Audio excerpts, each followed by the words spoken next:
ஆண்டவரும் இரட்சகருமாகிய இயேசு கிறிஸ்துவின் இனிய நாமத்தில் உங்கள் யாவருக்கும் அன்பின் வார்த்தைகளை தெரிவித்துக் கொள்கிறேன். அருமையான தேவ பிள்ளைகளே, புதிய நாள், புதிய நம்பிக்கை தின தியானத்தின் மூலமாய் இந்த நாளில் கூட உங்களை சந்திப்பதில் நான் மிகுந்த மகிழ்ச்சி அடைகிறேன். அல்லேலூயா. இன்றைக்கு கூட கர்த்தர் நமக்கு கொடுக்கிற வார்த்தை என்ன? சகரியா தீர்க்கதரிசன புஸ்தகம் 8ஆம் அதிகாரம் 15வது வசனத்தோட வாசிக்க கேட்போம். இந்நாட்களில் எருசலேமுக்கும் யூதாவுக்கும் நன்மை செய்யும்படி திரும்பவும் நினைத்தேன், பயப்படாதேயுங்கள். ஹல்லேலூயா. பாருங்க, எருசலேமுக்கும் யூதாவுக்கும் நன்மை செய்யும்படிக்கு திரும்ப நினைத்தேன். ஹல்லேலூயா. தெய்வ பிள்ளைகளை, நம்ம ஆண்டவர் யார் தெரியுமா? நன்மைகளின் தேவன். ஆமென். நமக்கு நன்மை செய்வதா ஆண்டவருக்கு பிரியம். ஹல்லேலூயா. நீங்கள் 14வது வசனத்தில் வாசிப்பீங்கன்னா இப்படியா சொல்லப்பட்டிருக்கோம். வாசிக்க கேட்போம். சேனைகளின் கர்த்தர் சொல்லுகிறது என்னவென்றால், உங்கள் பிதாக்கள் எனக்கு கோபம் மூட்டின போது நான் உங்களை தண்டிக்க நினைத்து மனம் மாறாமல் இருந்தது போல. ஹல்லேலூயா. பாருங்க, பிதாக்கள் கோபம் போட்டாங்க, ஆண்டருக்கு விரோதமான காரியங்கள் செய்யுங்க, ஆண்டரை விட்டு தூரம் போனாங்க, சோரம் போனாங்க, நிறைய பாவங்களை செய்தாங்க.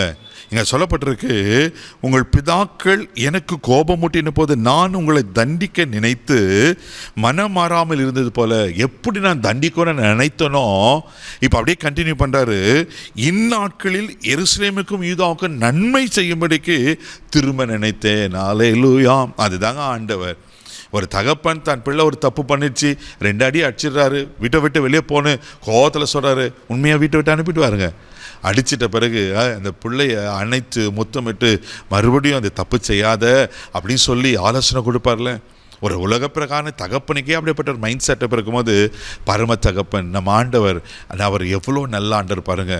நாங்கள் பிதாக்கள் தப்பு பண்ணாங்க, அங்கே என்னை கோபப்படுத்தினாங்க, என் கற்பனைகளை மீறினாங்க, ஆனால் அவங்கள தண்டிக்கணும்னு நினச்சேன். ஆனால் இப்போது இந்நாட்களில் அது அந்நாட்கள், ஆனால் இப்போ இந்நாட்கள் நான் என்ன செய்கிறேன்னா அவளுக்கு நன்மை செய்யும்படி நினைத்திருக்கிறேன். தெய்வ பிள்ளையே, இன்றைக்கி கால வெளியில் கர்த்தருடைய வார்த்தை உங்களுக்கு நேராக உண்டாகிறது.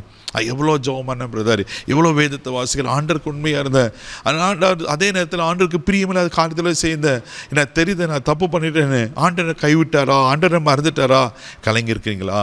பயப்படாதீங்க, அவர் உங்களுக்கு நன்மை செய்ய நினைத்திருக்கிறார். அல்லேலூயா. அவர் யாருங்க? நன்மைகளின் தேவனுங்க. ஆமேன். ஒரு நாள் நம்மளை பிசாசு கையில் ஒப்பு கொடுக்க மாட்டார். ஆமேன். ஒரு நாள் நம்மளை தீமைக்கு ஒப்பு கொடுக்க மாட்டார் அல்லவா?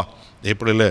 ஆமேன். எவ்வளோ நல்ல ஆண்டவர் பாருங்க. எரேமியா தீர்க்கதரிசன புஸ்தகம் 32ஆம் அதிகாரம் 40வது வசனம் கூட இப்படியா சொல்லப்பட்டிருக்கு. வாசிக்க கேட்போம். அவர்களுக்கு நன்மை செய்யும்படி நான் அவர்களை விட்டு பின்வாங்குவதில்லை என்கிற நித்திய உடன்படிக்கையை அவர்களோடு பண்ணி. ஹல்லேலூயா. பாருங்க, அவர்களுக்கு நன்மை செய்யும்படி நான் அவர்களை விட்டு பின்வாங்குவதில்லை என்று நித்திய உடன்படிக்கை அவர்களோடு பண்ணியிருக்கிறாராம். நன்மை செய்வேன், இதையே ஒரு உடன்படிக்கை பண்ணி. எவ்வளோ நல்ல ஆண்டர் பாருங்க. தெய்வ பிள்ளைகளை, நீங்கள் 41வது வசனத்தில் வாசிப்பீங்கன்னா, அவர்களுக்கு நன்மை செய்யும்படி அவர்கள் மேல் சந்தோஷமாக இருந்து என் முழு இறுதியத்தோடு என் முழுவாத்தமோடு அவர்களை இந்த தேசத்தில் நிச்சயமாய் நாட்டுவேன். ஹல்லேலூயா. 100க்கு 100 உண்மைங்க தெய்வ பிள்ளையே. ஹல்லேலூயா. ஆண்டவரை இங்கே வாக்கு பண்ணுறாரு, நாங்களோட உடன்படிக்கை பண்ணியிருக்கிறேன், என் முழு இறுதியத்தோடும் முழு நிச்சயமாக நான் சொல்கிறேன், அவளை நான் நாட்டுவேன், அவளை அழிக்க மாட்டேன், அவளை பிடுங்க மாட்டேன். இதுதாங்க ஆண்டவருடைய அன்பு. அவர் உங்களை, ஆமென், அவர் உங்களுக்கு நன்மை செய்ய விரும்புகிறார். எந்த நன்மை எதிர்பார்த்துக்கிறீங்க?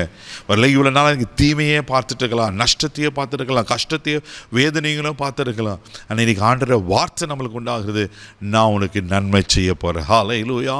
எப்படி தீமை செய்யும் போது நான் நினைச்சனோ, அதே போல் இந்த நாட்கள் நான் உனக்கு நன்மை செய்ய விரும்புகிறேன் ஆண்டவர் விரும்புகிறார். சோர்ந்து போகாதீங்க, அவர் நிச்சயமாக உங்களை ஆசீர்வதிப்பார். கண்களை மூடி நம்ம ஜெபிக்கலாம். அன்பு தகப்பனே, உமக்கு நன்றி சொல்லி துதிக்கிறோம். ஆண்டவரே, அப்பா உமக்கு நன்றி. அவர்களுக்கு நன்மை செய்யும்படி திரும்பவும் நான் அவர்களை நான் நினைத்தேன், அவர்களை நாட்டுவேன் என்று சொன்ன கர்த்தர். ஆண்டவரே, என்னென்ன நன்மைக்காக எதிர்பார்த்து நான் ஏங்கி கொண்டிருப்பாங்க, நான் இன்னைக்கு உங்கள் அற்புதத்தின் கரை நீட்டப்பட்டுட்டேங்கப்பா, இதில் நாட்டுவேன் என்று சொன்ன கர்த்தர் எல்லாம் ஆசீர்வதி, எங்களை ரூட்டட் பண்ணுங்கப்பா. அந்த நன்மை வரட்டும். இயேசுவின் நாமத்தில் இன்றைக்கி ஜெபிக்கிறேன். அந்த நன்மையை கொடுத்ததுக்கு ஸ்தோத்திரம். இயேசுவின் மூலம் ஜெபம் கேளும் பிதாவே. ஆமென். அவர் உங்களுக்கு நன்மை செஞ்சுட்டார். தைரியமாக போங்க. God bless you.